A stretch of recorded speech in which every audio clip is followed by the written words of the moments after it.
Hi, I'm Jelle. Hi, I'm Gerben. So Jelle, you told me that we're going to talk a little bit about security and the implications on AI and what AI and security could mean for each other. So I'm very interested in what you're going to bring today. Yeah, so this is a large topic. AI, that's like an entire field. Security, that's an entire field. Yeah, we both know that. But I'm specifically trying to look into AI brings a lot of pluses and benefits, but it also might bring some new threats. Yep. And in this case, it's interesting to see that a lot of people are already working on identifying and helping mitigate those threats. For instance, the people at OWASP. I believe you would be able to quickly summarize what OWASP is. You might be familiar with it. Yeah, so OWASP is an organization composed of mostly security professionals, which is more like an umbrella organization that has all kinds of projects, and all projects are related to security.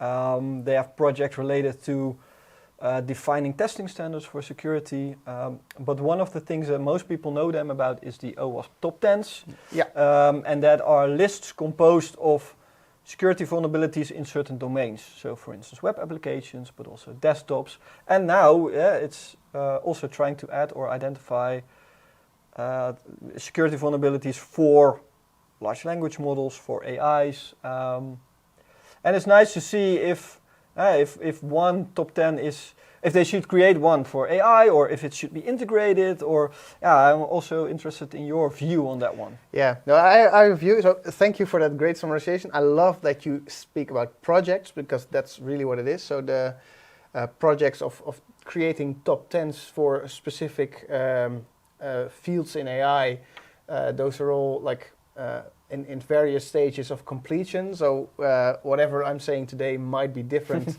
tomorrow, but that's true for all the top 10s as they should be. Security and software are evolving, so they need to be updated every so often, but we're talking about rough draft versions here sometimes.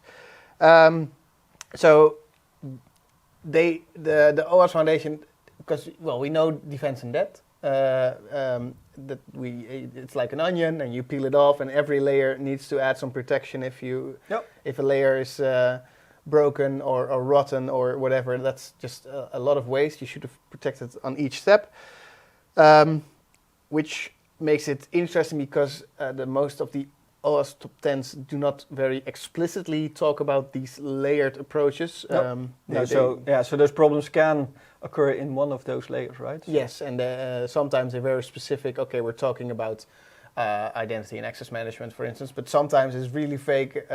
Okay, what layer are we talking about? And that's especially true if you get to like less traditional applications where more often you'll find the AI stuff. Yeah. And also maybe those applications where you have less control over what happens in some part of those layers. Yes. I mean, if you build your application yourself, at least you should investigate the application security. But that's a little bit more difficult with things that you leverage. Yeah, and also speaking about AI, maybe then even what's going on in the logic, you have less control on that. So. Yes, yeah, I need to mention it again, but let's take ChatGPT for instance. The OpenAI APIs for the language models, you'll need to have, they need to secure it on their side. And if you integrate it, well, there's a lot of security concerns on your end as well, but a lot is out of your hand. And even a lot of the stuff that OWASP will mention in the top 10, if you're just leveraging a large language model, there's no way that you can fully protect that model. You'll be you need to assume that OpenAI or Microsoft or whoever you're leveraging from is doing the protection on their end. I still think it's very important to understand what kinds of errors they could make, both so you can identify them, correct, but also so you know how you could at least mitigate them on your end, partially or fully. Like, do I need to shut the entire application down, or can I just only do this part of the application and the rest is fine? Yeah, also that you can make a good choice about what kind of models you want, or do you need an enterprise license, or do you want to have it on your own hardware or not? That's if you know what kind of threats there are, I think you can make a better choice also. So there is a beautiful draft version for the top 10 for machine learning, which is, I'll just go to the website. It's very interesting in that we are talking about a rough draft. But there's already a lot of discussion. Machine learning is something that either you are doing it and you're fully invested, and you probably have a lot of the software concerns on your end, or at least you should be very aware of them, or you are not busy with machine learning at all. Like you're leveraging stuff from others, and they will have done machine learning in the past, and you get a cool model out of it, but you're not doing that specifically yourself. Although I still think one way or another you will get you will get into touch with it sooner or later. Yes, it's like if you own a car, you might want to learn about certain stuff, what could happen with your car, even if you're not a car mechanic yourself. But what's really, really interesting to me is like there's a lot of potential risks that they've identified. A lot of it is dealing with stuff like your model can be mistrained by adverse people from outside the machine learning ops team.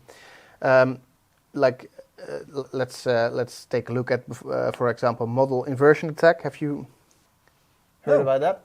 So we have model theft here at number 5, where, okay, thank you, your model is mine now. I can, I mean, it's software, so you still have your version, but I have your model now as well. Yeah. But the model inversion attack is basically, I think I know how your model works, and I can do that now too. So if, for instance, this... So more like reversing the model and then putting those rules in your model. Yes. Okay. Yeah, so there's a lot of you could combine those. This is always my thing with OWASP, like, why is this a category, and why is this a category, and why is this a category? And I think if you dive into the projects, that's a lot of the discussion as well. Yep. But a lot of the concerns that relate to machine learning is your model safe? And then secondary, is your data safe? Like you have training data, you have data where you validate your model, you probably have a lot of user input, you have a lot of output. Yep. Is all that data safe? And also maybe the processing of the data. What happens when you input that to your model? Yeah, so a lot of thought really should go into how you are protecting your model and your data. So this is an example where you could say, well, of course, it makes complete sense to have a specific top 10 for machine learning, right? It's a fully different field than all other, but you could turn around and say, well, it's really not new that attackers are after data and that input is a problem, for instance, user input. Yes, that's like 80% of the API top 10, I would say. And also that the model itself, I mean, it's not as big, but if my application's code is compromised in any way, I don't think that's in the top 10 actually, but not in the API top 10, not in the web top 10, but in a larger concern, I think this is a well-known security risk. If an attacker gets access to my GitLab or Azure DevOps, oh yes, for sure, then I'm basically screwed. Even if I've built like basically, it might be an ethical hacker. So that's a problem. This is the same. Where if they get access to my model somehow, that's a problem. I think the largest difference here is that the model is more exposed in some way, where you try to put it out because the model is like the cool thing of your application. And then on the other hand, I don't think there's many people that are creating machine learning models and then just basically outputting that model as an application. It's almost always a part of a very large application. Correct. So so a little bit back to discussion. Do you think that a separate top 10 is needed or not? Or one thing of the things I like is that at least what you see now is that for security that we make those things beforehand, and not like in 5 years in the future, and then we say, there are all kind of problems.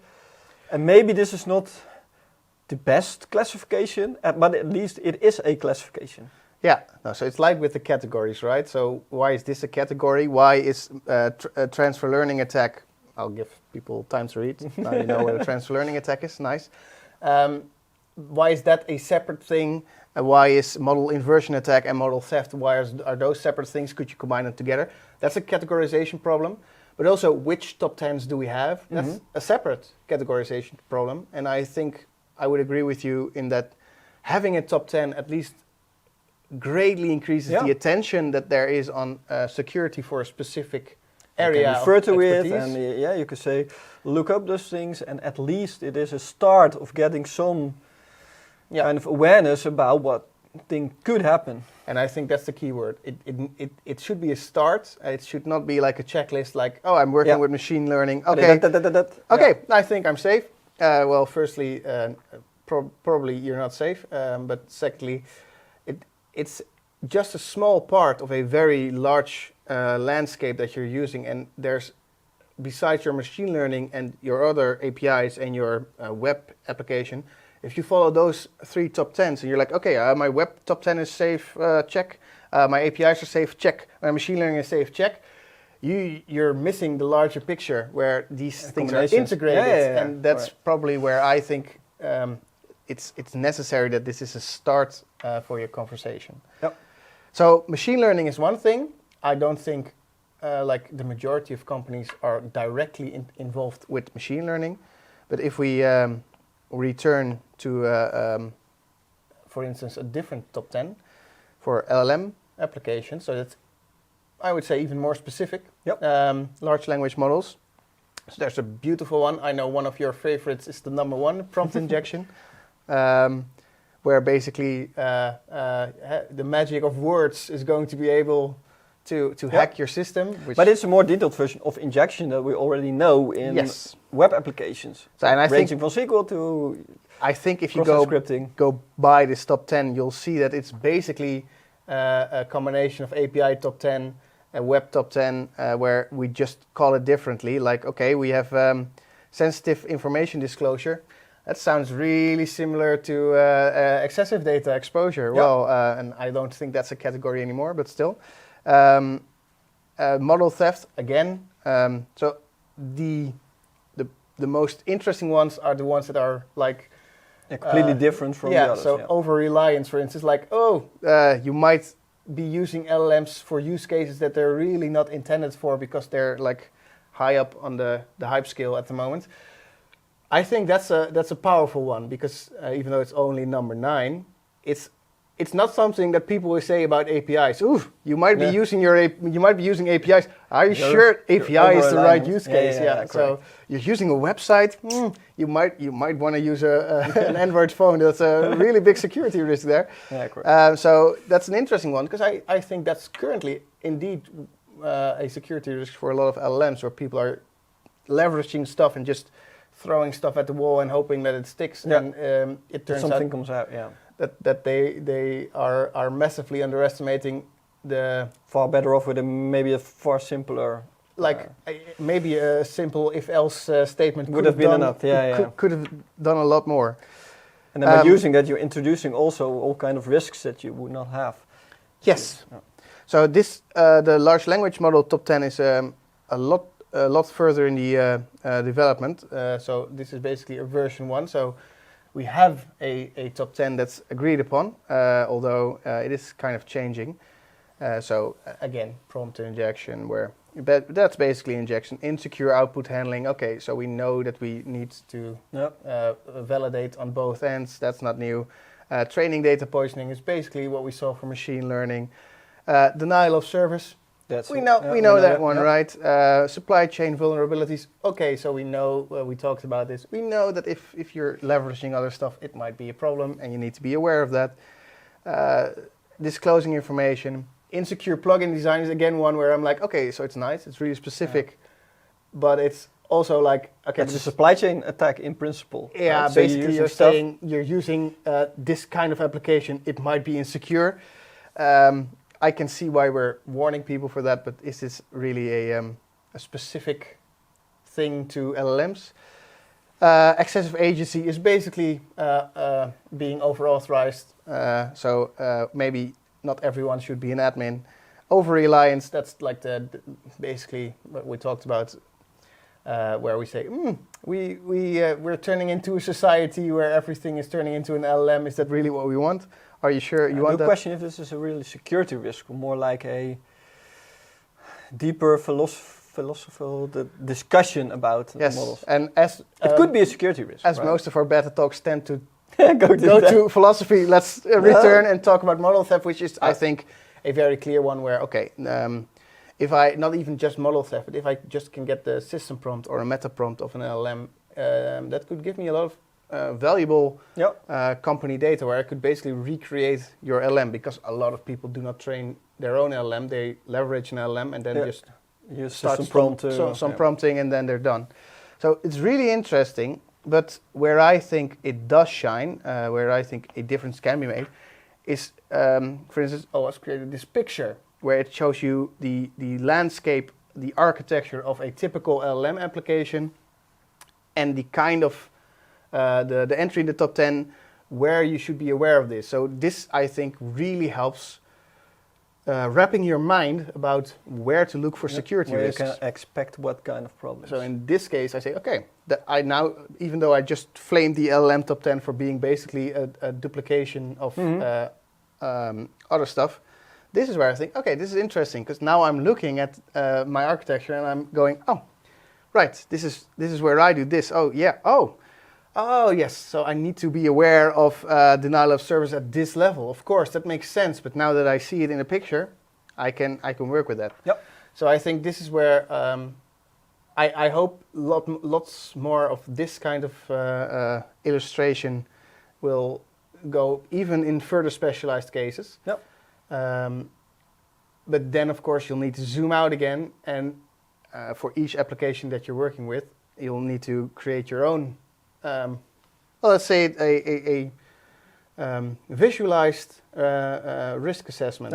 Yeah, so I think this is also for the viewers, it's very important, but please look at this picture, because it will give you a real overview of when you can expect what and when you need to focus. Even though not, like, again, we're talking about training data at the bottom here, but usually you're not using that, but still even if you're not training the LLM yourself, you should be aware of what kind you've done some prompting probably to get the LLM to do what you want, and even those test cases can be very, very interesting to an attacker. So to answer your question, do I think top 10s are useful, especially in those specific AI-related cases? It depends, is the awful answer. I don't think it depends. I think it's good. Why? Precisely the point of what we're doing right now. We can talk about it. We can refer it. We can make pictures about it. I think that's a goal on itself. Yeah. So, but that's not what the people in the project are usually talking about. They're talking about, okay, we really need to assess the correct order of this top 10. So if you take it too literally, I think it's a problem, especially if you use it as a checklist, or if you're going to think about... if you think that's the only thing that you need to know, or the only thing that you need, what you said, check, I've done it. Then if you take it as a starting point, as a discussion point, as a point to learn, as a point to refer to it in pictures. It's really powerful, and also it can... the fact that's a bonus for me. If you start reading through all those top 10s and you're thinking, hey, I know that one. That's basically just this other one from this other top 10.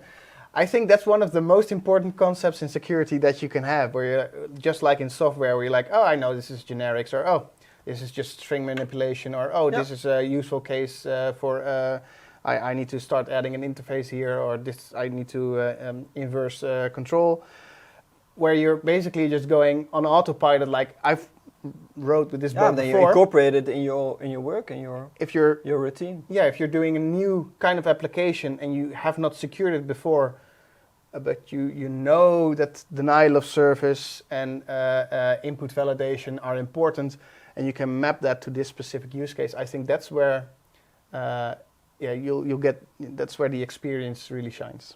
Yeah. So yeah, that's a vague answer, but also a very clear answer. They're useful, but only if you use them right. Yeah.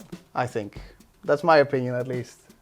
Anything to add? No, yeah, so my opinion is that they are useful, period. So, but that's not because it starts a discussion. You can refer to it. It doesn't really, for me, it doesn't really matter if the order is correct, if the category is too broad or too wide.